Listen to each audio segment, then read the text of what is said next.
46 investigation, all new at 6. A Georgia transgender woman from Mexico is solidifying her identity. Mexico now allows its citizens living in the U.S. to change their name and gender by just walking into a Mexican consulate. It's something Georgia-born citizens still cannot do. CBS 46 investigative reporter Rachel Polansky is live at the Mexican consulate in Atlanta. And Rachel, you spoke exclusively with one of the first transgender Georgians to make this change. I did, Rick, and it was really powerful. You know, when your gender marker does not match your appearance, it can subject you to discrimination, interrogation, and even violence. But with this document, this amended birth certificate, she says not only does it acknowledge her identity, but it also offers her some protection. A decades-long dream, we were finally acknowledged now a reality as transgender women. For Aubriana Escalera, not only transgender women, as women living in the United States. As she receives her amended birth certificate. I know it would come one day, but I didn't know it would come this soon.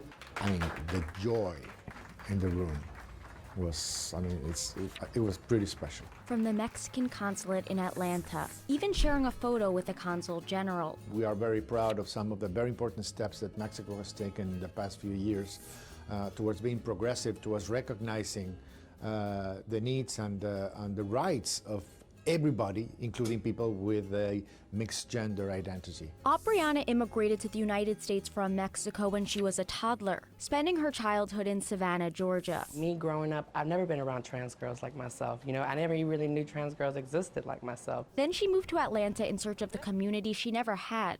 And she found one. Atlanta has a large Latin community, not only Latin community within the trans community. But with those friendships have also come hardships. We have this altar, you know, to pretty much pay our respects. 2021 was the deadliest on record for transgender and gender nonconforming people, with at least 50 deaths across the country, 3 of them here in Georgia, including Sophie Vasquez, a friend of Aubriana's, who was shot and killed last May. Just her personality, it was very sweet. She was like she was very petite.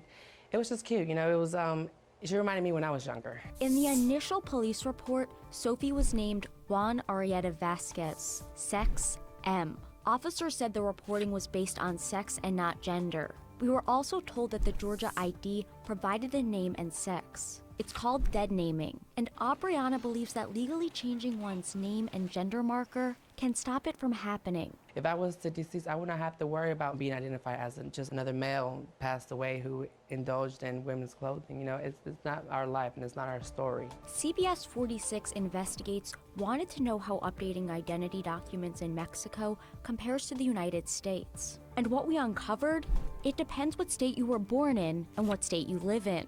In Georgia, you need proof of gender-affirming surgery or a court order, neither of which is needed under Mexico's new policy. It demonstrates that we need to modernize our systems for handling identity documents across the United States. If Mexico can do it, there's no reason that any other country in the world can't do it. And with her amended birth certificate, Aubriana was also able to get a new passport. And with it, a sense of completeness. It's really nice out here. And an ownership of her identity. It's nice, you know, it's medical reasons, work reasons, tax purposes. It helps with everything. As she continues to make, and a lot of it's just about respect, a name for herself. And the Mexican consulate in Atlanta has already submitted 23 amended birth certificates under this new policy. Among the requirements, Mexican nationals must provide proof of identity and submit an application here at the consulate. Reporting in Atlanta, I'm Rachel Polansky.